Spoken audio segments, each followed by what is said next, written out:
mayam ishorgi thozan nang hauna phanguse isigidamukta ishor yam thagatli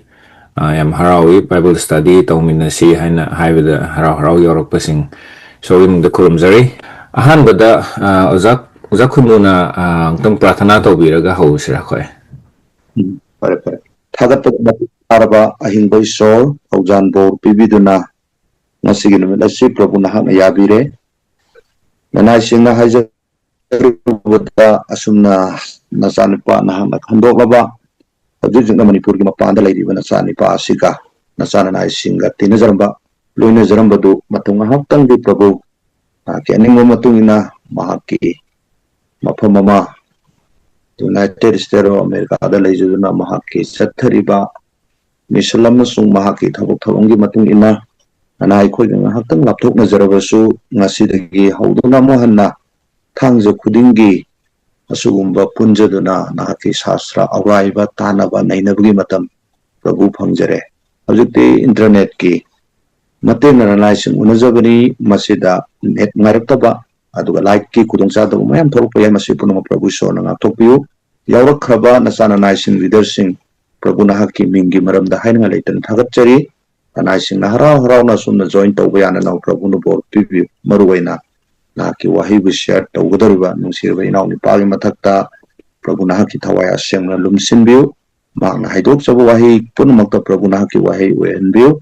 aroi phau prabhu nahana singbiu jisu Christ gi ming thagatuna prarthana katchari amen amen thank you mayam I screen share torke ui ko mayam ure Galatiyagi Background. Okay. Galatiyagi Background haibsi koi yengminasi. Ngasidi Galatiyagi pandup ama pada ama dagi mangayaw ngamgadra ngamoydra di khangde. Dugo ahanbada ayhak na tawning basi. Galatiya haiba lyrics bahaptana na ba magi background si amna Dakar oi masiki background se he bahapta adri makai Galatiya haiba lyrics koi bahapta bungam moy aduna masigi lyric asi bahapta ge haitar gadi masigi marum masida karino lairi basi chapchana kamaina no tawri basi hasi bahapta minna ba mayam changi khudam moina nupa mana chithi ibi aismaina ai ngasi kudam Delhi da lagi ba Imphal da Manipur da gi harasi Manipur da gi nupa ama mayang Imphal da nupa ama Delhi da lagi ba da mayang Imphal gi oza Robindro nara Pastor Jayanta nara chithi ibi ay ngasi di adugi maning lekay gi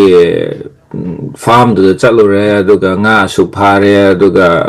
kaithen da chalaga ini aduda piure adudagi saksato akanda morang yaurure adagi somda wongurom da haithara kana kakchingom da phawala yum halai habda madi bahapta ne Delhi da leru ni pado my background do share to banina adubu adugi chithi do same chithi do English da iraga amukta laktriba mi amada Singapore da leba mi amda chithi thari ma ngang si kari no ne maning lekai hai sina khun maming oizala adagi city oizala kamai to uza no haina orai pan changa dori adagi kaithen hai sina kari no sina kari wa hai no adagi morang yo wa hai sina kai no kayam lap pa no adagi wangu hai sina kadai da no mangon da di matam chang na orai bum chang dori akhoi isa gi background je share tawna ragadi information je hena khangbe ai aduna Galatiyagi leire asisu information je koina hana kari leram mono je khangragadi sigi chithi se bahapta ro edu nungai ri bamadi sigi chithi si bu bahapta ragadi pol gi chithi atai se bahapta abdi am lai ne thokani aduna scholar of how was in the high Romeo si Mount Everest ni aduga magi he manang nupa na Galatiya ni hanai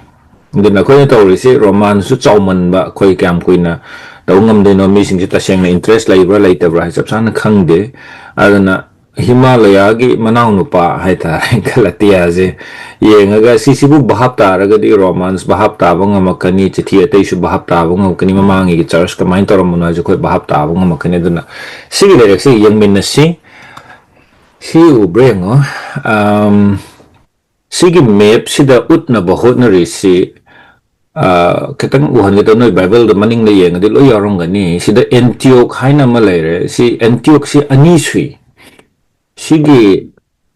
aigi computer ki mouse lerise sisina Syrian Antioch kawi aduga somda urum da chalakanda Galatiya haina lerise sige manak sida Antioch amasu lei sisina Pisidian Antioch kawi sisida pool sida chawrak pazane adubu man haji ministry tawba horak pasida ministry tawba horak pasida sidagi Antioch sida maase laire Antioch sidagi first missionary journey se chatle sida chatlaga sida sai sida Galatiyagi area sida church mayam lingkhalam yaman akoina pakhon chatpa pandup tarawm doida ui sigi wari se dagi halaga namuk si Antioch thalai first missionary chalu budasu Antioch thalai second missionary amuk chatkani Antioch ta halakani third missionary chatkani Antioch thalakani aduna Antioch si magi center church ni aduna ne khoi ge Imphal leba khoi church su Antioch haina kauri do maram adagi maram mayam amusu lai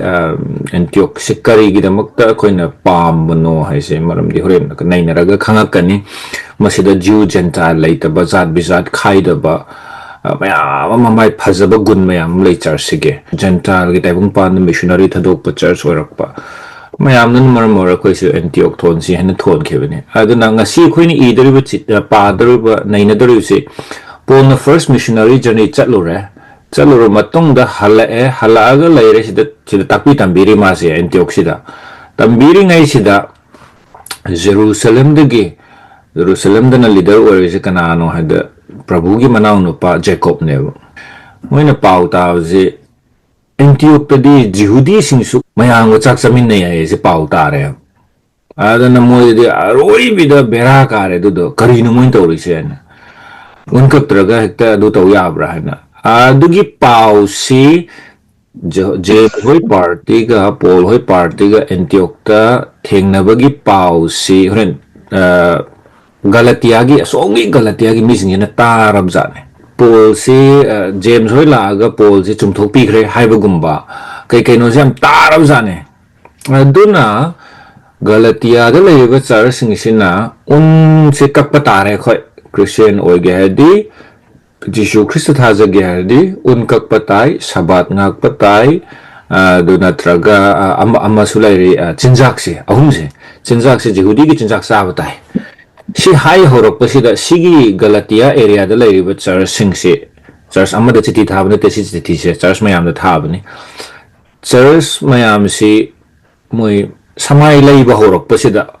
Paul na Antioch gi chiti je ibne moi to pura la len chapter 3 horok he budhu ai moi apang sa ina verse 1 da oren do yeng si aduna chithi se kai damakte ibno hadi sigi church sing sida leiribo mayam si Jehudi amasung Gentile si punna leminaroi dabani Prabhu gi chakhang su tongan chamin nagadawni sini harise aduna ishur gi masa oiminaraga su unkak tragadi sabat ngak tragadi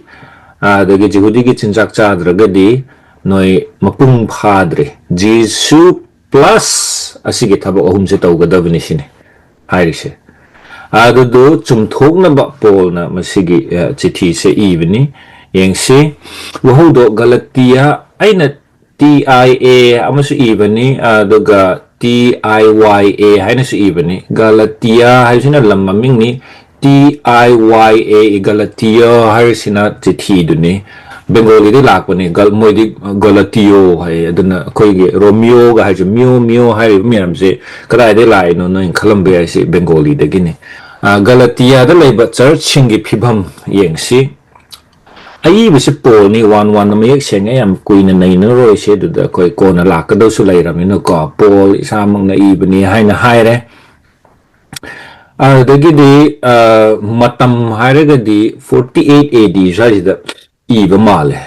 sisa Jerusalem Council gi mamang Jerusalem Council haise Acts 15 da yorakani 48 49 AD sajida oiduni masida thodo chawam su thokani Galatiyagi chapter 2 da yorakpani Paul na Galatiya irakpada aduna sigi Paul ga Peter ga wari sanarba Paul na Peter chairaba matung thodok se loi thokhraba matung sida Jerusalem gi church se smai haire ngaikho koi se meeting am tawdar di yaro was yam bera kana dawre aduna meeting am kausi haina adu du meeting du bu X15 di yawgani Jerusalem Council haina haibani aduna masigi Jerusalem Council asi thoktringai da problem je sumsum hengalago sida fix taunaba Paul na chithi je evening decision se mayam lodringai sida kaino yaadre ai chithi dre yaadre haina man Jerusalem Council gi mamang sida ibo obzane adegidi babok na kanano ai kanada iri ma iri se Ka Galatiya haibadi shout Galatians aduni Ka Galatiya gi churching haibadi first missionary journey da Paul na linkhat khiba churching da ibani mafam na kadai da ge Antioch tagi ibani titiese Antioch haise Syria gi Antioch ko so ungi Pisidian Antioch to nataba mai gi center church lefam do dagi ibani wafam na karino karigi iri no sida po sisine kwai maru orise Paulgi missionary khongchat ahan bada Ka Galatiya church da khara linkhat kheb khongchat ahan bada Ka Galatiya da church khara ma linkhat or hang sai hai the map da utkhe do church da ma linkhat or pakon chat pataram do ubani do degidi adubu aranba oza singna church singda changlaga aranba apaba wapau tambirame aduna sida chapchana karino aranba oza haise musi Christian akoina Bible college atamakpadi aranba oza sing se Christian nate musi Jehudi gi dharma pamba sing Judaism haido Judaism gi teacher sing ni haina oza sing loina tambire madu pura lan gani horen ai maram hairakke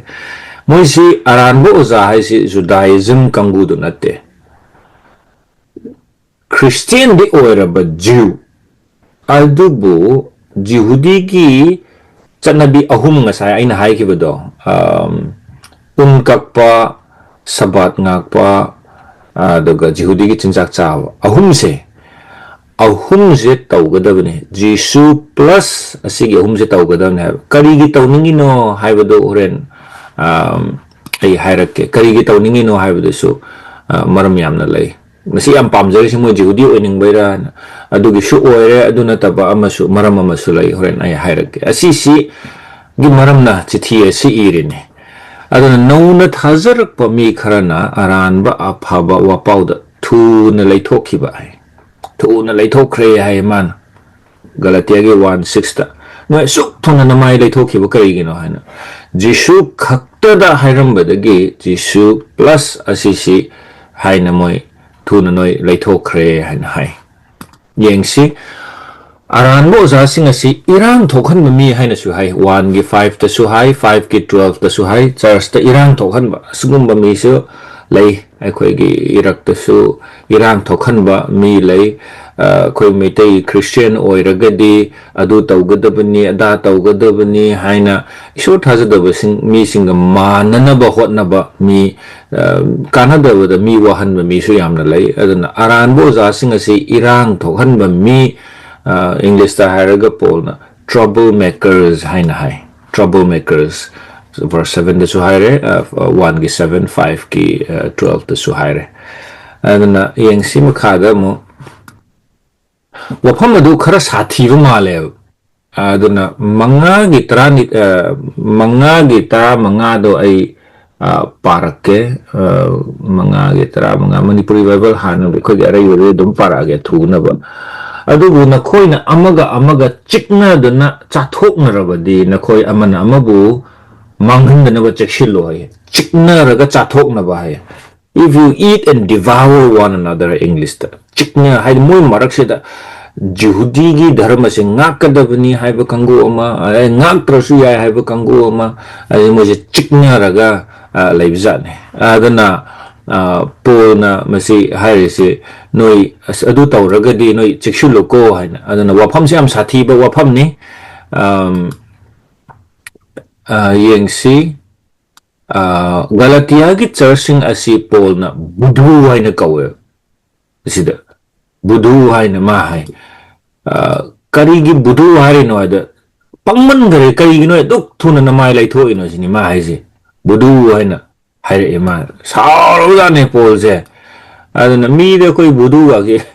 hai de hai roi dam ne koi se adu masi ki matang se da Paul se am sauro ma le budhu hai na verse chapter 3 verse 1 is this my head dagi chapchana kari gi wafam no haida yeng asi wayen ya thangi thabak sing haina hai noi bible ai parakke wayen ya thangi thabak sing hai bisi kadai do ge 2 gi 16 da 2 gi 16 da ai parakke wayen ya thangi thabak singi mapana kanam dan dharma chele haina lauthokte hai karino hai se wayen ya thangi thabak sing hai English ta haraga the works of the law hai wane adagi 3 gi verse 2 da su hai aina na koida masika hange wayen ya thangi thabak sing hai adagi verse 5 da su yeng si wayen ya thangi thabak sing haire verse 10 da adu mo ibani wayen ya thangi thabak sing haina adun masiki wahi se wayen ya thangi thabak sing haire ba phrase si Galatiya da khara ui ayam bada Romeo da khara ui ayam bada Galatiya gi lyrics di yawo po gi chi tai da amuk yaude New Testament there atay da amat yaude wayel ya thangi thabak harise the works of the law karino wayel ya thangi thabak harise yengse number 1 da unkapane Galatiyagi lyrics oi na pava matam da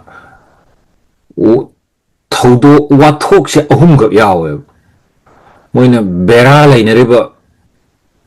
waze sum chithi se ahu na aroi bu phau se parak pa matam da thodo si ahum ga khoin u phange ahan bagi sina unkak pane 2 gi 3 se yeng si 2 gi 3 se yeng matam da aina chatmin na ba aiga chatmin na ba Titus phau ba Greek oizer ba su unkak na ba makoy na namha do na torokpa kaisu laikide han aduna koy na si u phange ihan han bada Paul na palaiba watho aji kaino habda Titus phawba unka o hairakte hai taragadi okay moi si unka o hai unka pagi matangda marayet na riba male han 5 ki 2 ga 3 da su adu do yawbani ai parakke 5 ki 2 ga 3 da tause Paul ay nahairi madudi na koy na unkak labadi Krista di na koy gida makanadre adana sila su unkak pa hay bani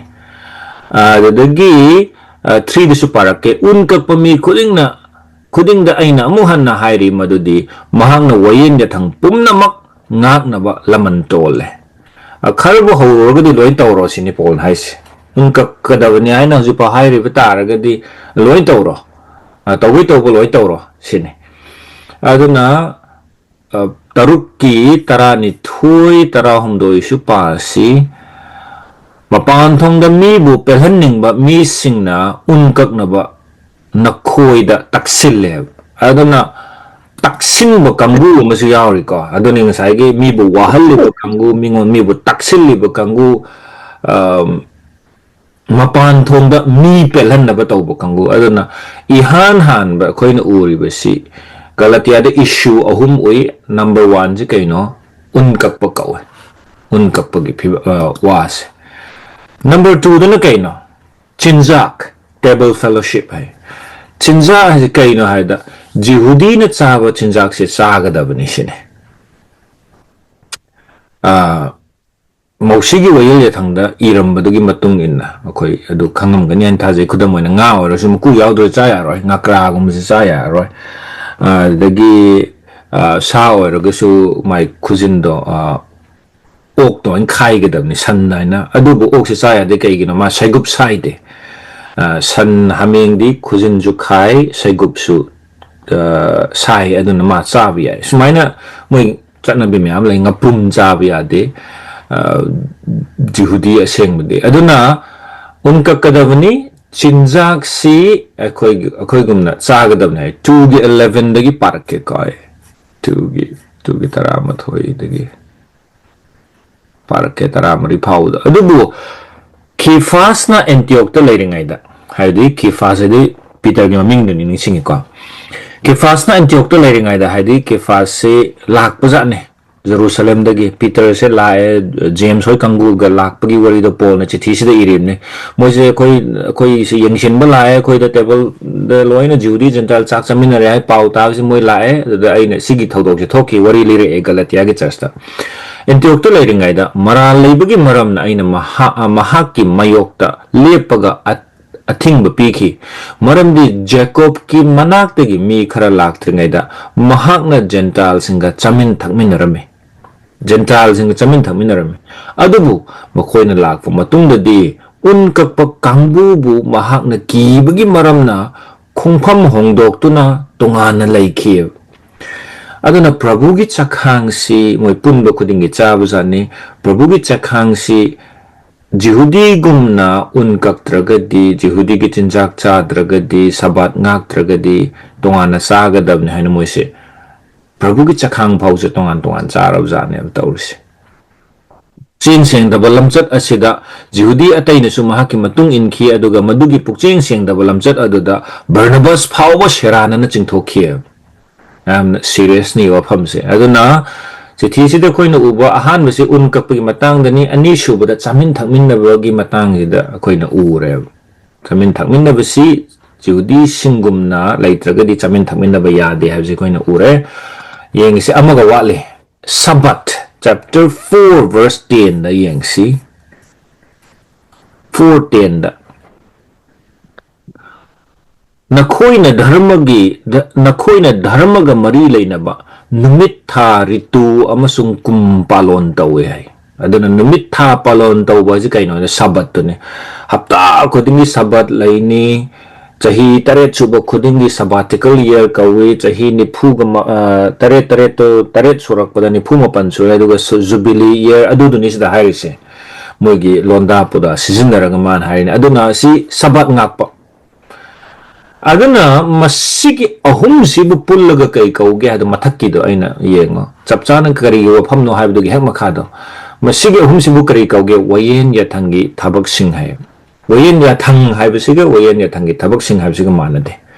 wayen yathang haragadi mausina iramba mayam aduni lerek manga do wayen yathangi thabak sing haibasi Old Testament da yaude New Testament da sumo phamatei da yaude Romeo ga Galatiya da yawe kari hainingi na man haide wayen yathangi thabak hek hairakpa matamda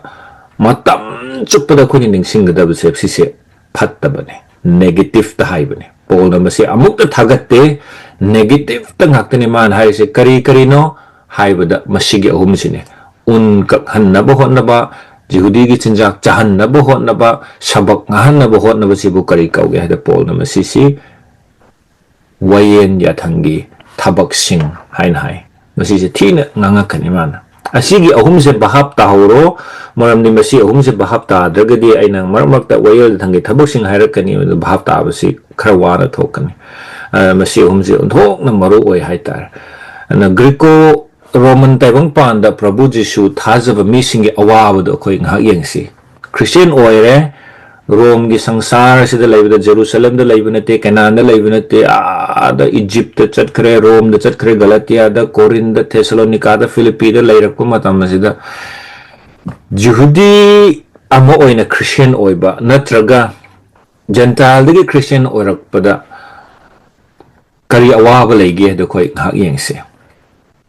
Lai murti thadokpa hai 1 Thessalonica gi 1:9 da Lai murti dagi karam na ishor na khoi na olakhiba hai aduna takpadi mi ayam base Rome gi summarizer da leba Rome gi empire da leba mi ayam base lai murti latle dagi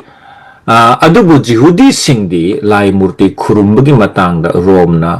komthok pikhe lai murti latragadi hat kadabni adubu Jihudi singi bera haje kaino haidane akhoi kurumdu suruk sijagi haina mo sidokpa ngamme adana Rome amarom da practical oirakta di yarakta maram di Jihudi sin yam kanai le su yam na hai minai oiraga su yam na phai hai moi mingchat ama leijai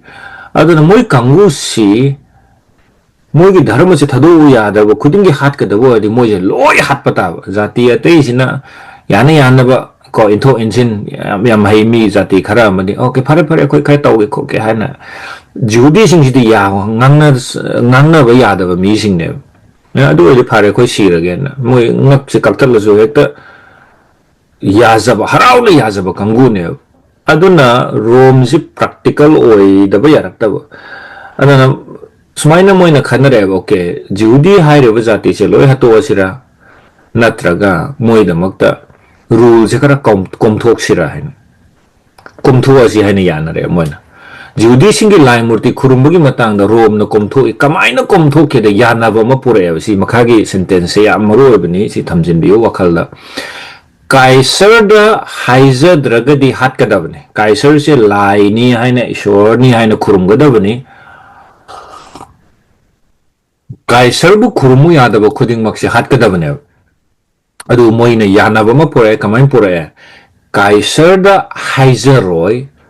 Rome gi summarize have the Rome gi empire have ni koi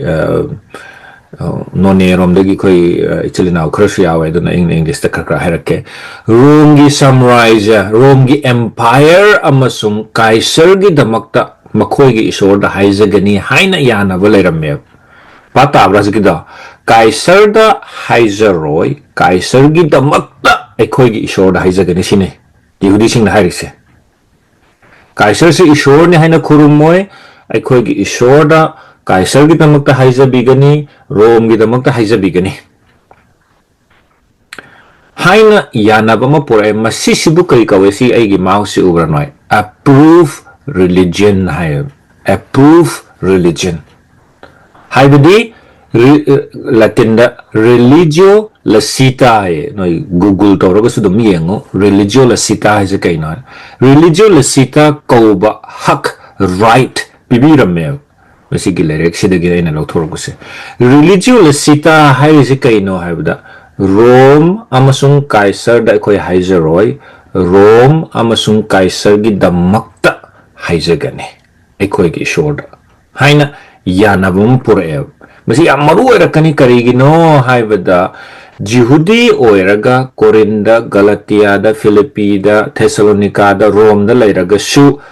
moigi lai nimudra su yare aigi ishor Jehovah do dum kurumgani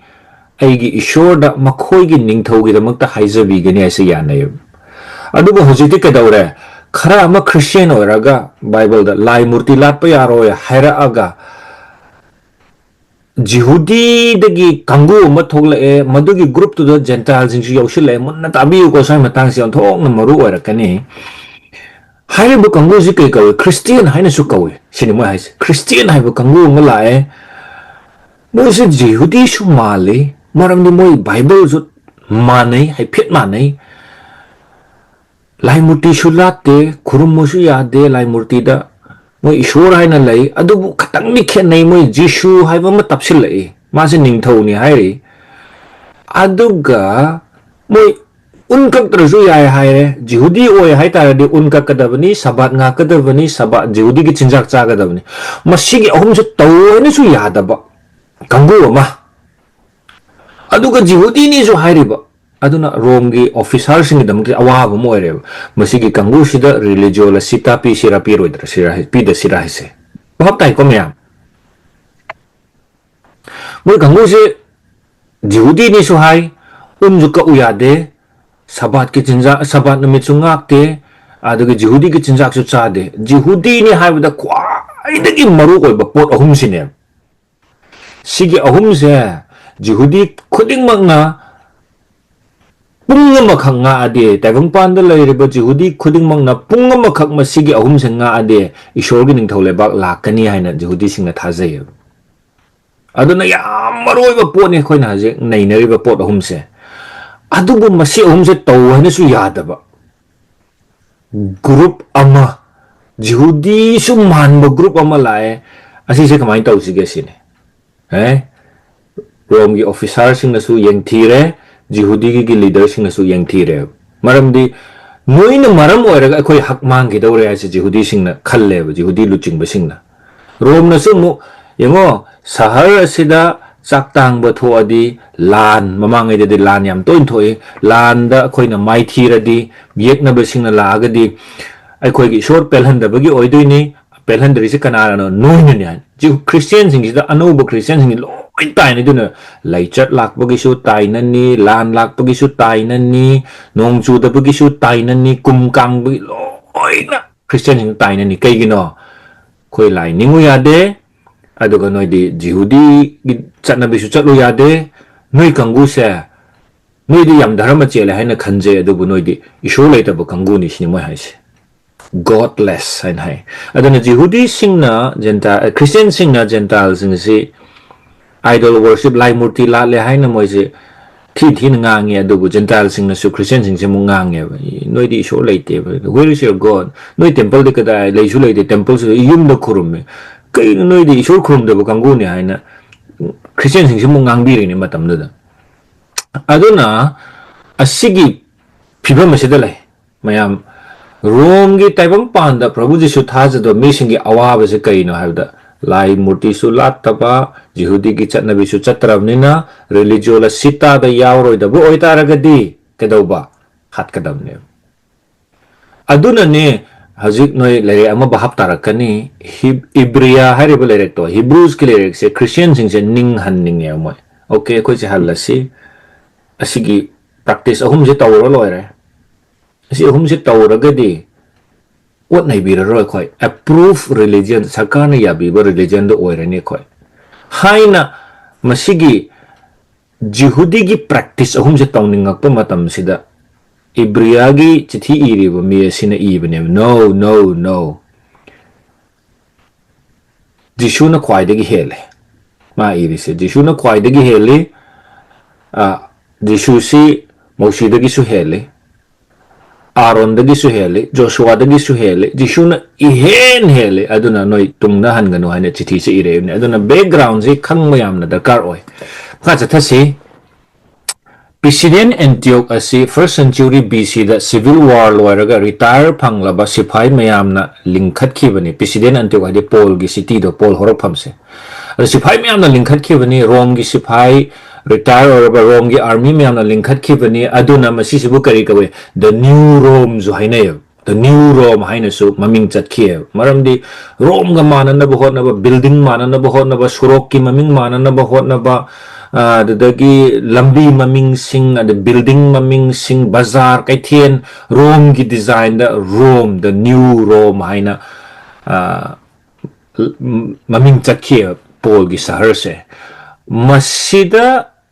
masigi area sibune khoina haji Galatiya hairise masigi area da leba the new Rome haiba area da leba church sing asina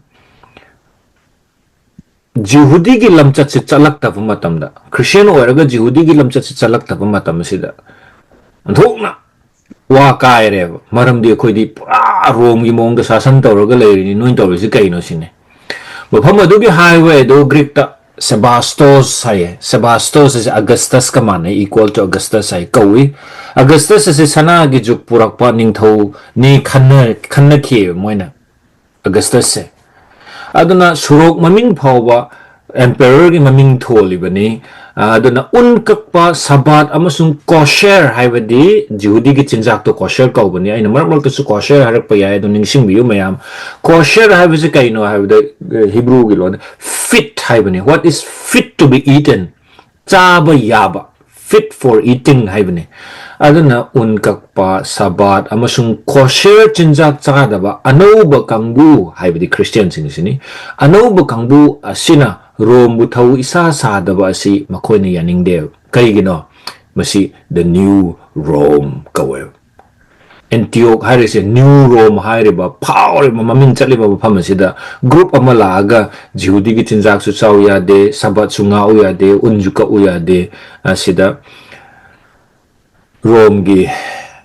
bu thau sadaba male koi hanagi yanabadu noi ngaktaba male du khakkanate wayen yathang haibadi thabak ahumado wayen yathang gi thabak sing di ngaktana jihudi saba kangbuna ningthau leibak yorakpada apanba pi haina jihudi singna thazarame aduna ngasai hajikta haikibado Rome gi leader singna su sawi sarkar gi officer singna su sawi aduga hajik mathangda sawi se kaino habda jihudi gi luching basing su sawre kamai sawre ba ishogin thole ba lag ngamaro noi sain tawrade jihudi ni de hairaga unjuka uyade sabat sunga uyade khoi gi chinjak su chadraga di ishorgi ning thole ba lakpada noi myam na pan ba pire sini hairise Judea da laiba thazadaba misingna Prabhu gi manaw Jacob na luchingba thazaraba Jehudi singi mathakta apan ba pikhe aduna mu Rome gi officers su sawre Antioch da laiba Jehudi leader sing su sawre Judea da laiba Jerusalem da laiba Jacob na luchingba ga laireni adugi luching liba Jacob da su Judea gi mi singa duna su mangon da su sawre mi khuding mak sawhal le hajiki anoba kangu sina koina Christian haire sina maramdi Paul na haire se unkaktar suyai sabat ngaktra suyai chinjak tumai chinjak chadar suyai Jishu bu thazaraga di pomnamak Jishu da shut labani haiba sida mi khuding mak sawhal le hai tare ne aduna makhoi di thazarabasu wayen yathang ngai haina utnaba hotnei khoi thazai Jishu thazai aduba khoi wayen yathang ngai haibasi utnaba hotnei Jerusalem ni don thongna waba oijane aduga langphaida leiba thazaraba Jehudi singna wayen yathang ngaktabada Jacob ki party na yai hairabadi onthokna bera oigani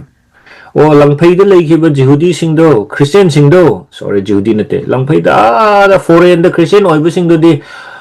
Jehudi singi yathang ngaktrasu yaida haina Jacob na hek hairade Jerusalem da Jacob na leader oibanina onthokna awaba oigedawri adudasu aduna Jacob ki manaktagi mi khara Antioch ta chatkhi ek Galatiyagi panduk anida Jacob na mi khara thare Galatiya da Paul hoi leifam sida Galatiya da ni Paul leirise masigi nonglei nungsit asiba aina nonglei nungsit kawe hadi awaba kaino se marai maram se masigi nonglei nungsit asi Galatiya da leiba church macha singi damakta di awaba amane Galatiya da leiba church singi kaino ne khoina tawduri si bolu chingma mayam se yanadre khoin tawduri si kari no masigi nonglei nungsit se Galatiya yore adagidi Gentile Christian na Rome gi chatnabi ngaktabada makhoi gi yumlon kairon na ba mising na chingna ganya Gentile mayam na Gentile oramaga hajik Christian Jishu thazare haire adagi moi gi lai murti khurumbadu tokre adagi di lai murti khurumbu adike tawdaba Rome da de Rome gi summarize da de hat kadabane kaisar khurumu yadraga di hat kadabane adugu moidi oh nate koi di khurumoroi ma haire aduga koi di Jishu thazara Jehudi ni mo haire aduga mo Jehudi ni hairaga mo Jehudi gi khwaidagi maru oiba humdu taw yadre aduna yumlon na basing na su chingnarani laibak sasan tawba mi singna shawgani maramdi ai ngasa haigdo lan lakpa khuding makta chak takpa khuding makta laina laichat lakpa da Christian sing tainarani thazadaba Jehudi singna makhoi gi hak mangadra haina mi paigani thazadaba Jehudi singna su noi kangu sigi maram na khoi gi hak se mangadawre si haina Jehudi sing su sawrani mi saw tangai re tawrise Jehudi gi chatna pathap ngaktabagi maram na Jerusalem gi luchingba singna angak paphangna sawgani Jerusalem gi luchingba sing su sawrani Paul gi paukhum ahum pi gadawri Paul ki paukham kayo number 1 Abraham, Ishak amasung Jacob ki ishor na mahak ki wasak ki matung ina ꯊꯕꯛ ꯇꯧꯗꯨꯅ ꯑꯅꯧꯕ ꯈꯨꯠꯁꯦꯝꯒꯤ programme ꯍꯧꯔꯦ ꯁꯤꯅꯤ ꯄꯣꯜꯅ ꯍꯥꯏꯔꯤꯁꯦ ꯑꯅꯧꯕ programme ꯍꯧꯔꯦ ꯑꯕ꯭ꯔꯥꯍam 이삭 ꯑꯃꯁꯨꯡ ꯖꯦꯀꯣꯕꯀꯤ ꯏꯁꯣꯔꯅ ꯑꯅꯧꯕ ꯄ꯭ꯔꯣꯒ꯭ꯔꯥꯝ ꯑꯃ ꯍꯧꯔꯦ ꯑꯗꯨꯅ ꯃꯁꯤꯒꯤ ꯑꯍꯨꯝꯁꯦ ꯆꯠꯅꯗ꯭ꯔꯦ ꯍꯣꯔꯦꯟ ꯔꯣꯃꯤಯೋꯗꯁꯨ ꯌꯥꯝ ꯐꯖꯅ ꯍꯥꯏꯔꯛꯀꯅꯤ ꯒꯂꯇꯤꯌꯥꯗꯁꯨ ꯍꯥꯏꯔꯛꯀꯅꯤ ꯑꯩꯈꯣꯏ ꯅꯩꯅꯔꯒ ꯃꯌꯦꯛ ꯁꯤꯔꯛꯀꯅꯤ ꯍꯣꯔꯦꯟ ꯄꯣꯜꯅꯒ ꯍꯥꯏꯔꯛꯀꯗꯣꯏꯁꯦ ꯑꯕ꯭ꯔꯥꯍꯝꯗꯣ ꯏꯁꯣꯔꯅ ꯀꯧꯕ ꯃꯇꯝꯗ ꯃꯥꯅ ꯊꯥꯖꯈꯤ ꯊꯥꯖꯕ ꯃꯇꯝꯗ ꯃꯥ ꯙꯔꯃ ꯆꯦꯜꯂꯦ ꯍꯥꯏꯅ ꯁꯤꯡꯊꯥꯅꯈꯤ ꯃꯗꯣ ꯎꯟ ꯀꯛꯇ꯭ꯔꯤꯉꯩꯗꯅꯤ ꯍꯥꯏꯅ ꯎꯟ ꯀꯛꯄꯗꯤ ꯀꯣꯟꯅ ꯂꯥꯛꯄ ꯅꯠꯇ꯭ꯔꯅꯦ ꯑꯕ꯭ꯔꯥꯍꯝꯒꯤ ꯄꯨꯟꯁꯤꯗ ꯏꯁꯃꯥꯏꯜ ꯄꯣꯛꯑꯕ ꯃꯇꯨꯡꯗ ꯏꯁꯃꯥꯏꯜꯗꯣ ꯐꯅ ꯆꯥꯎꯔ ꯆꯍꯤ 10 ꯍꯦꯜꯂꯕ ꯃꯇꯨꯡꯗ ꯂꯥꯛꯄꯅꯦꯕ ꯑꯗꯨꯅ ꯄꯣꯜꯅ ꯍꯥꯏꯔꯛꯀꯅꯦꯕ ꯌꯦꯡꯉꯣ ꯑꯕ꯭ꯔꯥꯍꯝꯁꯨ ꯏꯁꯣꯔꯅ ꯙꯔꯃ ꯆꯦꯜꯂꯦ ꯍꯥꯏꯅ ꯁꯤꯡꯊꯥꯅꯈꯤꯕꯗꯣ ꯎꯟ ꯀꯛꯇ꯭ꯔꯤꯉꯩꯗꯅꯤ ꯑꯗꯨꯅ ꯃꯗꯨꯒꯤ ꯄ꯭ꯔꯣꯒ꯭ꯔꯥꯝꯗꯣ ꯍꯧꯖꯤꯛ ꯑꯃꯨꯛꯀ ꯍꯧꯔꯕꯅꯤ ꯅꯣꯏ ꯚꯥꯞ ꯇꯥꯗ ꯇꯧꯏꯅꯦ ꯑꯕ꯭ꯔꯥꯍam 이삭 ꯑꯃꯁꯨꯡ ꯖꯥꯀꯣꯕꯀꯤ ꯏꯁꯣꯔꯅ ꯄ꯭ꯔꯣꯒ꯭ꯔꯥꯝ ꯑꯃ ꯍꯧꯔꯦ ꯏꯁꯣꯔꯒꯤ ꯑꯅꯧꯕ ꯈꯨꯠꯁꯦꯝ ꯍꯧꯔꯦ ꯁꯤꯅꯤ ꯄꯣꯜꯅ ꯇꯥꯛꯅꯕ ꯍꯣꯠꯅꯔꯤꯕ ꯑꯁꯤ ꯖꯨꯗꯥꯏꯖꯝꯒ ꯑꯣꯟꯅ ꯇꯩꯅꯕ ꯈ꯭ꯔꯤꯁꯇꯤꯌꯥꯅꯤꯇꯤ ꯀꯧꯕ ꯑꯃ ꯂꯩ ꯍꯥꯏꯕ ꯑꯁꯤꯅꯦꯕ ꯖꯨꯗꯥꯏꯖꯝꯗꯨ ꯅꯠꯇꯦ ꯖꯤꯁꯨ ꯄ꯭ꯂꯁ ꯃꯁꯤꯒꯤ ꯊꯕꯛ ꯑꯍꯨꯝꯁꯦ ꯌꯥꯔꯣꯏ ꯑꯗꯨꯗꯤ ꯅꯣꯏ ꯍꯥꯟꯅꯒꯤꯗꯨꯗ ꯂꯩꯅꯕ ꯍꯣꯠꯅꯕꯅꯤ ꯍꯥꯟꯅꯒꯤ ꯙꯔꯃꯗꯨꯒ ꯃꯥꯟꯅꯅꯕ ꯍꯣꯠꯅꯕꯅꯤ ꯖꯤꯁꯨꯅ ꯂꯣꯏꯔꯦ ꯍꯥꯏꯕ ꯀꯣ ꯑꯗꯨꯅ ꯋꯥꯈꯟ ꯃꯨꯟꯅ ꯈꯟꯕꯤꯌꯨ ꯑꯩꯈꯣꯏꯒꯤ ꯁꯃꯥꯖꯇꯁꯨ ꯈ꯭ꯔꯤꯁꯇꯤꯌꯟ ꯑꯣꯏꯔꯕ ꯃꯇꯨꯡꯗ ꯑꯩꯈꯣꯏꯅ ꯊꯅꯝꯕ ꯙꯔꯃꯗꯨꯒ ꯃꯥꯟꯅꯅꯕ ꯆꯠꯄ ꯈꯣꯠꯄꯁꯨ ꯑꯗꯨꯝ ꯂꯩꯔꯤꯕꯅꯤ ꯑꯗꯨꯅ ꯃꯁꯤꯁꯤꯕꯨ ꯄꯣꯜꯅ ꯀꯔꯤ ꯍꯥꯏꯔꯛꯀꯅꯤ ꯍꯥꯏꯕꯗ ꯃꯗꯣ ꯑꯇꯣꯞꯄ ꯒꯣꯁꯄꯦꯜꯅꯤ ꯍꯥꯏ ꯄꯣꯜꯅ ꯒꯂꯇꯤꯌꯥꯒꯤ ꯄꯟꯗꯨꯞ ꯑꯃꯗ ꯑꯇꯣꯞꯄ ꯒꯣꯁꯄꯦꯜ ꯍꯥꯏꯔꯤꯁꯦ ꯖꯤꯁꯨ ꯊꯥꯖꯗꯦ ꯍꯥꯏꯕꯒꯤ ꯖꯤꯁꯨ ꯊꯥꯖꯗ꯭ꯔꯁꯨ ꯌꯥꯏ ꯍꯥꯏꯕꯒꯤ ꯑꯇꯣꯞꯄ ꯒꯣꯁꯄꯦꯜ ꯍꯥꯏꯕ ꯅꯠꯇꯦ ꯖꯤꯁꯨ ꯊꯥꯖꯒꯗꯕꯅꯤ ꯃꯁꯤꯒꯤ ꯑꯍꯨꯝꯁꯤꯁꯨ ꯉꯥꯛꯀꯗꯕꯅꯤ ꯍꯥꯏꯔꯛꯄ ꯃꯇꯝꯗ ꯀꯜꯆꯔꯗꯣ ꯄꯨꯁꯤꯜꯂꯛꯄ ꯃꯇꯝꯗ ꯄꯣꯜꯅ ꯀꯔꯤ ꯍꯥꯏꯔꯤꯒꯦꯕꯨ ꯑꯗꯨ ꯑꯇꯣꯞꯄ ꯒꯣꯁꯄꯦꯜꯅꯤ ꯍꯥꯏ ꯑꯗꯨ ꯍꯥꯏꯐꯦꯠꯇꯪ ꯃꯃꯥꯡ ꯌꯥꯟꯖꯍꯧꯕꯅꯤ ꯀꯣꯟꯅ ꯑꯃꯨꯛ ꯅꯩꯅꯁꯤ ꯄꯟꯗꯨꯞ ꯑꯃ ꯅꯩꯅꯔꯛꯄ ꯃꯇꯝꯗ ꯄꯣꯜꯒꯤ ꯋꯥꯍꯧꯗꯣꯛ ꯍꯥꯏꯕꯗꯤ 1:3-15 ꯋꯥꯔꯣꯏꯁꯤꯟ 6 ꯑꯃꯁꯨꯡ ꯆꯤꯊꯤ ꯑꯁꯤꯒꯤ ꯃꯌꯣꯟ ꯆꯦꯞꯇꯔ 4 ꯂꯣꯏꯅꯃꯛ ꯑꯁꯤꯗ ꯄꯣꯜꯅ ꯇꯥꯛꯅꯕ ꯍꯣꯠꯅꯩꯌꯦꯕ ꯃꯁꯤꯗ ꯑꯕ꯭ꯔꯥꯍam 이삭 ꯑꯃꯁꯨꯡ ꯖꯥꯀꯣꯕꯀꯤ ꯏꯁꯣꯔꯅ ꯑꯅꯧꯕ ꯄ꯭ꯔꯣꯒ꯭ꯔꯥꯝ ꯍꯧꯔꯦ ꯍꯥꯏꯕꯁꯦ ꯀꯣꯟꯅ ꯅꯩꯅꯁꯤ ꯃꯃꯥꯡꯉꯩꯒꯤ ꯋꯥꯁꯛ ꯄꯨꯝꯅꯃꯛ ꯃꯁꯤꯍꯥ ꯍꯥꯏꯕꯗꯤ ꯃꯦꯁꯥꯌꯥꯗ ꯑꯉꯛꯄ ꯃꯑꯣꯡꯗ ꯑꯃꯁꯨꯡ ꯏꯊꯥ ꯊꯥꯖꯗꯅ ꯊꯨꯡꯂꯦ ꯃꯃꯥꯡꯉꯩꯒꯤ ꯋꯥꯁꯛ ꯄꯨꯝꯅꯃꯛꯁꯦ ꯃꯁꯤꯍꯥꯗ ꯊꯨꯡꯂꯦ ꯁꯤꯅꯤ ꯃꯥ ꯍꯥꯏꯔꯤꯁꯦ ꯖꯤꯍꯨꯗꯤꯁꯤꯡꯒꯤ ꯊꯤꯑꯣꯂꯣꯖꯤꯒꯤ ꯃꯇꯨꯡ ꯏꯟꯅ ꯇꯥꯏꯕꯪꯄꯥꯟꯒꯤ ꯏꯇꯤꯍꯥꯁ ꯑꯁꯤ ꯍꯧꯖꯤꯛ ꯖꯨꯛ ꯑꯃꯁꯨꯡ ꯂꯥꯛꯀꯗꯕ ꯖꯨꯛ ꯍꯥꯏꯅ ꯈꯥꯏꯗꯣꯛꯅꯔꯝꯃꯦ ꯖꯤꯍꯨꯗꯤꯁꯤꯡꯒꯤ ꯊꯤꯑꯣꯂꯣꯖꯤꯗ ꯖꯤꯁꯨ ꯈ꯭ꯔꯤꯁꯇ ꯂꯥꯛꯇ꯭ꯔꯤꯉꯩꯗ ꯑꯃꯁꯨꯡ ꯖꯤꯁꯨ ꯈ꯭ꯔꯤꯁꯇꯒꯤ ꯃꯇꯝꯗꯁꯨꯅꯤ ꯖꯤꯍꯨꯗꯤꯁꯤꯡꯒꯤ ꯊꯤꯑꯣꯂꯣꯖꯤꯗ ꯃꯣꯏꯅ ꯍꯥꯟꯅꯒꯤ ꯖꯨꯛ ꯂꯥꯛꯀꯗꯕ ꯖꯨꯛ ꯍꯥꯏꯅ ꯈꯥꯏꯗꯣꯛꯑꯦ ꯖꯨꯛ ꯑꯅꯤ ꯍꯧꯖꯤꯛ ꯑꯩꯈꯣꯏ ꯁꯤꯒꯤ ꯖꯨꯛꯁꯤꯗ ꯂꯩꯔꯤ ꯂꯥꯛꯀꯗꯕ ꯖꯨꯛ ꯍꯥꯏꯅ ꯒꯣꯁꯄꯦꯜ ꯃꯦꯊ꯭ꯌꯨ ꯃꯥꯔꯛ ꯂꯨꯛ ꯄꯥꯎ ꯑꯗꯨꯅ ꯋꯥꯏ ꯆꯥꯏꯕꯅꯦꯕ ꯃꯐꯝ ꯈꯨꯗꯤꯡꯃꯛꯇ ꯎꯅꯤ ꯂꯥꯛꯀꯗꯕ ꯖꯨꯛ ꯅꯠꯇ꯭ꯔꯒ ꯑꯁꯤꯒꯤ ꯖꯨꯛ ꯍꯥꯏꯅ ꯑꯗꯨꯗꯣ ꯌꯥꯝ ꯇꯣꯏꯅ ꯎꯕꯅꯦ ꯃꯣꯏ ꯑꯅꯤ ꯊꯣꯛꯅ ꯈꯥꯏꯗꯣꯛꯑꯦꯕ ꯃꯗꯨ ꯄꯣꯜꯅ ꯀꯔꯤ ꯍꯥꯏꯔꯛꯀꯦꯕꯨ ꯈꯣꯀꯣ ꯁꯤꯒꯤꯁꯤꯅ ꯎꯍꯟꯗ꯭ꯔꯦ ꯀꯔꯤꯒꯤꯅꯣ ꯁꯤ ꯁꯣꯝꯗ ꯂꯩ ꯌꯥꯕ꯭ꯔꯥ ꯑꯣꯀꯦ ꯄꯣꯜꯅ ꯀꯔꯤ ꯍꯥꯏꯔꯛꯀꯦꯕꯨ ꯄꯣꯜꯅ ꯍꯥꯏꯔꯤꯕꯗꯤ ꯂꯥꯛꯀꯗꯕ ꯖꯨꯛ ꯑꯁꯤ ꯑꯉꯛꯄ ꯃꯑꯣꯡꯗ ꯍꯧꯖꯤꯛꯀꯤ ꯖꯨꯛ ꯑꯁꯤꯗ ꯍꯧꯖꯤꯜꯂꯦ ꯍꯥꯏꯕ ꯑꯁꯤꯅꯦꯕ ꯍꯧꯖꯤꯛ ꯍꯧꯔꯦ ꯖꯤꯍꯨꯗꯤꯁꯤꯡꯅ ꯍꯥꯏꯔꯤꯁꯤꯅ ꯂꯥꯛꯀꯗꯕ ꯖꯨꯛ ꯍꯥꯏꯕ ꯑꯃ ꯂꯩꯔꯤ ꯍꯥꯏ ꯄꯣꯜꯅ ꯍꯥꯏꯔꯤꯁꯤꯅ ꯃꯗꯨ ꯍꯧꯖꯤꯛ ꯍꯧꯔꯕꯅꯤ ꯑꯅꯧꯕ ꯈꯨꯠꯁꯦꯝꯗ ꯍꯧꯔꯕꯅꯤ ꯖꯤꯍꯨꯗꯤꯁꯤꯡꯒ ꯖꯦꯟꯇꯥꯏꯜꯁꯤꯡꯒ ꯆꯥꯃꯤꯟ ꯊꯛꯃꯤꯟꯅꯒꯗꯕꯅꯤ ꯃꯔꯝ ꯑꯗꯨꯅ ꯎꯟ ꯀꯛꯂꯒꯗꯤ ꯑꯅꯧꯕ ꯖꯨꯛ ꯂꯥꯛꯇ꯭ꯔꯤ ꯑꯔꯤꯕꯗ ꯂꯩꯔꯤ ꯁꯤꯅꯤ ꯄꯣꯜꯅ ꯍꯥꯏꯔꯤꯁꯤ ꯅꯣꯏ ꯎꯟ ꯀꯛꯑꯗꯤ ꯍꯥꯟꯅꯒꯤ ꯑꯣꯜ ꯇꯦꯁꯇꯥꯃꯦꯟꯗꯨꯗ ꯂꯩꯔꯦ ꯄ꯭ꯔꯚꯨ ꯊꯥꯖꯕ ꯃꯤ ꯖꯤꯍꯨꯗꯤ ꯑꯣꯏꯒꯦꯔꯥ ꯖꯦꯟꯇꯥꯏꯜ ꯑꯣꯏꯒꯦꯔꯥ ꯄ꯭ꯔꯚꯨ ꯊꯥꯖꯕ ꯃꯤ ꯑꯁꯤ ꯑꯁꯦꯡꯕ ꯖꯤꯍꯨꯗꯤ ꯅꯠꯇꯦ ꯍꯥꯏꯅ ꯀꯥ ꯍꯦꯟꯅ ꯆꯦꯛꯁꯤꯟꯕ ꯖꯤꯍꯨꯗꯤꯁꯤꯡꯅ ꯁꯟꯗꯣꯛꯅꯕ ꯍꯣꯠꯅꯩ ꯄ꯭ꯔꯚꯨ ꯊꯥꯖꯕ ꯃꯤ ꯑꯁꯤ ꯑꯁꯦꯡꯕ ꯖꯤꯍꯨꯗꯤ ꯅꯠꯇꯦ ꯁꯤꯃ ꯀꯣꯛꯇ ꯔꯦꯖꯤꯁꯇꯔ ꯇꯧꯕꯤꯔꯣꯀꯣ ꯖꯤꯁꯨ ꯊꯥꯖꯔꯒꯗꯤ ꯑꯁꯦꯡꯕ ꯖꯤꯍꯨꯗꯤ ꯅꯠꯇꯦ ꯃꯔꯝꯗꯤ ꯅꯣꯏꯗꯤ ꯁꯤꯒꯤ ꯑꯍꯨꯝꯁꯦ ꯉꯥꯛꯇꯦ ꯁꯤꯅꯤ ꯑꯗꯨꯅ ꯑꯕ꯭ꯔꯥꯍꯝꯒꯤ ꯃꯆꯥ ꯑꯁꯦꯡꯕ ꯀꯅꯥꯅꯣ ꯍꯥꯏꯕ ꯑꯁꯤ ꯄꯣꯜꯅ ꯇꯥꯛꯅꯕ ꯍꯣꯠꯅꯩ ꯑꯕ꯭ꯔꯥꯍꯝꯒꯤ ꯃꯆꯥ ꯑꯁꯦꯡꯕꯁꯤ ꯀꯅꯥꯅꯣ ꯑꯍꯨꯝꯗ ꯌꯥꯝ ꯃꯌꯦꯛ ꯁꯦꯡꯅ ꯏꯕꯅꯤ ꯑꯗꯒꯤ ꯔꯣꯃꯤꯌꯣ 2ꯗꯁꯨ ꯏꯕꯅꯤ ꯔꯣꯃꯤꯌꯣ 7ꯗꯁꯨ ꯏꯕꯅꯤ ꯑꯩ ꯃꯇꯦꯛ ꯑꯃꯈꯛ ꯄꯥꯔꯛꯀꯦ ꯒꯂꯇꯤꯌꯥ 3:3-ꯒꯤꯀꯣ Abraham ki macha sing musi kanano hai Jehudi sing hai isna Abraham ki macha sing di unka kadabni sabat nga kadabni Jehudi sing ki chinjak cha kadabni hai mapan thong gi mayam sine pol na kari har kuno yengsi ahum bitrukta aduga manana Abraham na isor thazaki aduga madubu mahak kidamakta kanbiba bichar oina singthana bikhi maramaduna thazaba makhoi tauko thazaba makhoi Abraham gi machani haiba khangu thazabagi mapana Gentile singna ishor Gentile singda ishor na kanbiba bichar pibigani haiba asi sasana mangzau na uduna nahaki mapana zati pumnamakna bor phangani haina Abraham da mangzau na aphaba wapau sandokhi Genesis 12 ki wari ni sise aphaba wapau sang maramaduna thazaba makhoi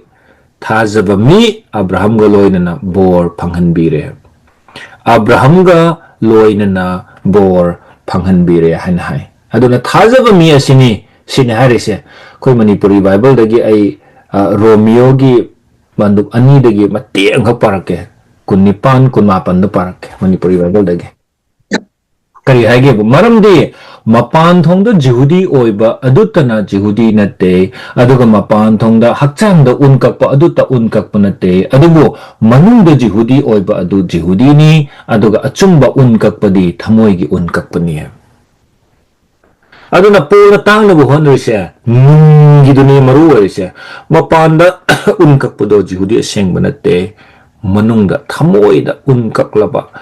ado Jehudi aseng bani mapanda Jehudi oraga Jehudi oi banate nungda oi gadabani Jehudi gi sign aseng budi karino unkak pudo nate sabat ngak pudo nate natraga Jehudi gi chinjak cha pudo nate Jishu thazaba thawai aseng ba phang basing dune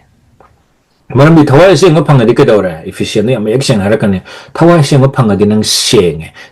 isor gi temple oire aduni maru oire se nahak isor gi temple oire aseng ba thawai aseng ba phangmi do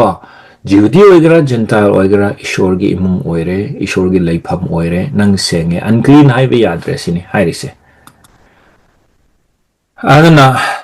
Langphaida leba Jehudi singna religio le sita ge hak phanglabadi Prabhu thazaba mi singbu phangpham thoi Prabhu thazaba mi singsu phangpham thoi maramdi Israel asengbadi makhoini Paul na hairise langphaida leba noina religio la sita haibadi approved religion ge hak phanglabadi Christian singsu phangpham thoi kaigino Israel asengbadi Jehudi asengbadi kanano nungda Jehudi oiba singduni Romeo da Paul na hairise Aku ju phangpham thoi sini Paul hairise paukhum number 2 Israel gidamakta kanbi tawbigani haina ishorna wasakhiba adu masihana siraga hingatpada mapung phadana anauba khongsanba pangthok le anauba khongsanba hairisi karino Israel macha singsi Egypt gi pothorakpa adubu khongsanba kawi aduna Galatiyagi pandup amma pada ahumga marida Paul na haina ba hot na revisi karino hada ay parake ko asisi Manipuri Bible no ina pa kitang masi kari hairi no haina Greek ta haiba do khang da ba yai khram na ay parake ay ko gi pa shogi aning bagi matung in ay ko do hojiki phatta ba juk asidagi kanbina ba hairi ba kanbina ba wahi do asisi Greek ta excelatai hai resi Exodus ki khongsan bagi ahumga nipanda ishorna aina khoibu Egypt ki mi singi khuttagi kanbina ba ai kumtharak pani hai do ai na khoibu kanbina ba hai ri bo hai do excelatai do ne Exodus 3 ki 22 da su Israel bu ishorna kanbigani God will deliver Israel have the excelatai never aduna Greek pa bangamdaba misingi da makadi sigi Galatiyagi Galatiya amagi panda marida yawbani Manipuri Bible dadi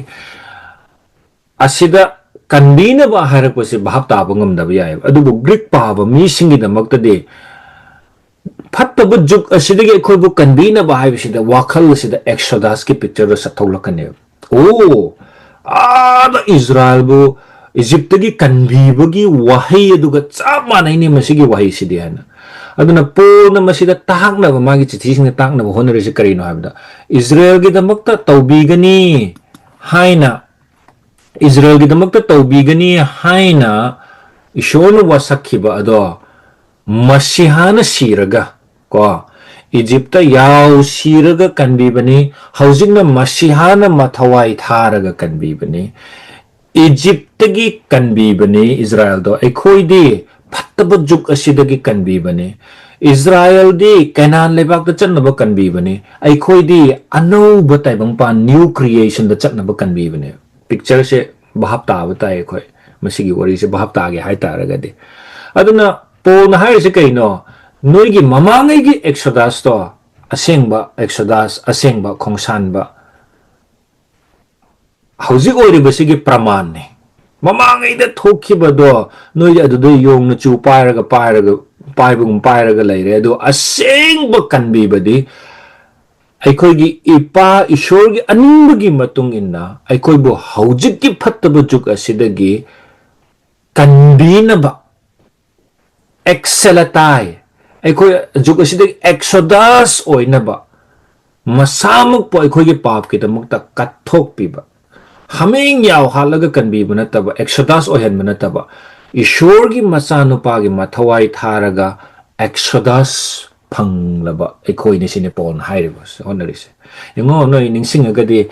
ꯂꯨꯛꯀꯤ ꯂꯥꯏꯔꯤꯛꯁꯨ ꯄꯥꯔꯀꯥꯟꯗ minute 3 ꯇ ꯉꯥꯏꯔꯦ ꯂꯨꯛꯀꯤ ꯂꯥꯏꯔꯤꯛꯁꯨ ꯄꯥꯔꯀꯥꯟꯗ ꯄ꯭ꯔꯚꯨ ꯖꯤꯁꯨꯒ ꯃꯧꯁꯤꯒ ꯑꯦꯂꯥꯏꯖꯥꯒ ꯆꯤꯡꯊꯛꯇ ꯋꯥꯔꯤ ꯁꯥꯟꯅꯕꯗꯨꯗ ꯀꯔꯤ ꯋꯥꯔꯤ ꯁꯥꯟꯅꯩ ꯍꯥꯏꯒꯦꯕꯨ ꯃꯍꯥꯛꯀꯤ ꯑꯦꯛꯁꯣꯗꯁꯀꯤ ꯃꯔꯝꯗ ꯋꯥꯔꯤ ꯁꯥꯟꯅꯩ ꯍꯥꯏꯕꯅꯤ ꯈꯣꯡꯁꯥꯟꯕꯒꯤ ꯃꯔꯝꯗ ꯃꯅꯤꯄꯨꯔꯤ ꯕꯥꯏꯕꯜꯗꯗꯤ ꯃꯥ ꯁꯤꯕꯒꯤ ꯃꯇꯥꯡꯗ ꯍꯥꯏꯅ ꯍꯟꯗꯣꯛꯄꯅꯤ aduna Jishu Christian lies magi exodus anouba exodus pinabane aduna polna paukum number 2 karino anouba exodus saure anouba aduna unkaktra su yare aduna aribo walep na bagi chatna pathap singi mathau loiraga chidai da thamgre sini polna haise moi mathau loigre chidai da thamgre paukum number 3 loiselasi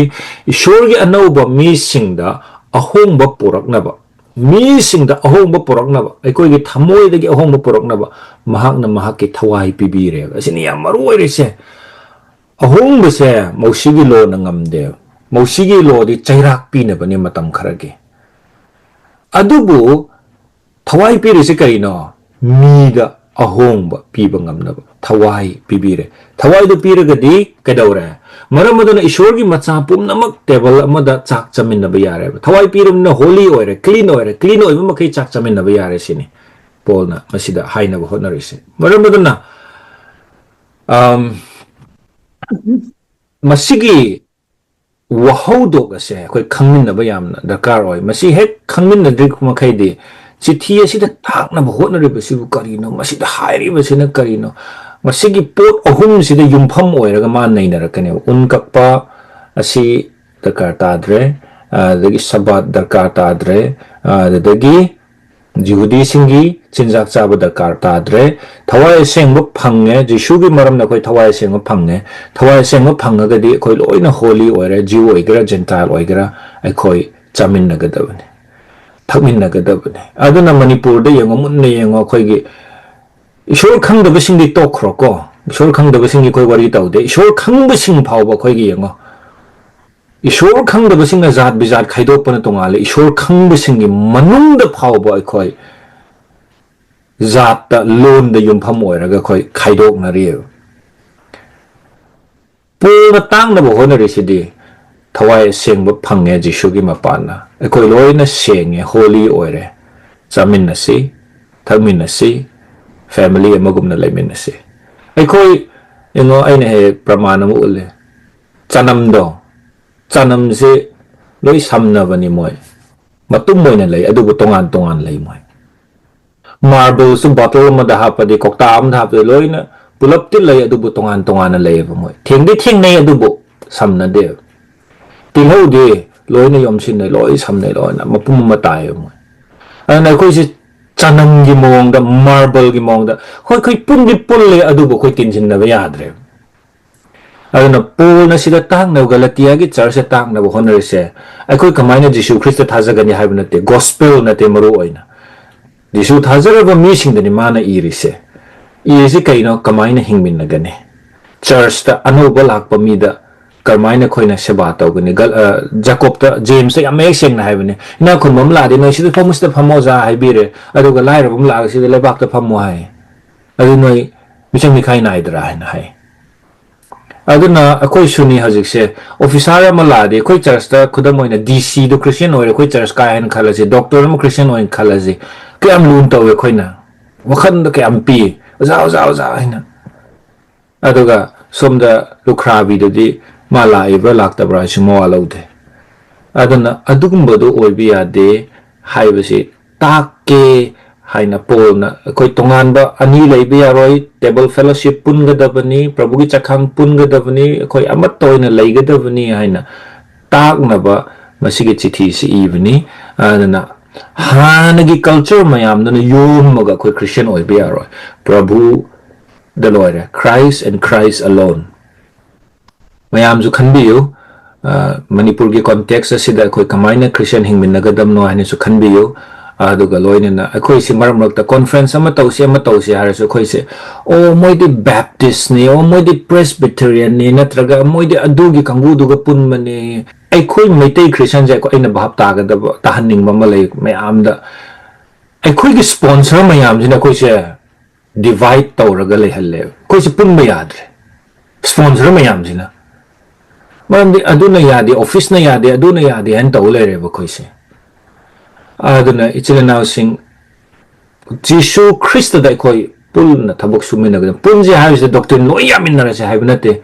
maru oiba doctrine jingse asibu yaraga di koi punma ngamgadabane maru oiba doctrine haiba lei secondary oiba pot khara ma lei aduna maru oiba sida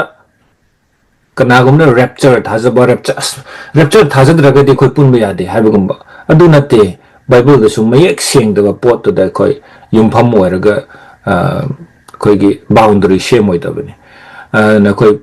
yari makai nungsina na hona se ngo Prabhu Jisu Christ na nungsina ba chamin thangmin na se kya maru oina lawi khangbra Prabhu na hayeng sirani ngasi hing pharaga hayeng sirani haibda da ne sebok sing da ma theology gi lecture ram piram de Prabhu Jisu na kari pirame saksamin na rame punmin na ba chamin na ba asini yam maru oi bise asini nungsina ba harise asini Galatiya da tak na ba hona rise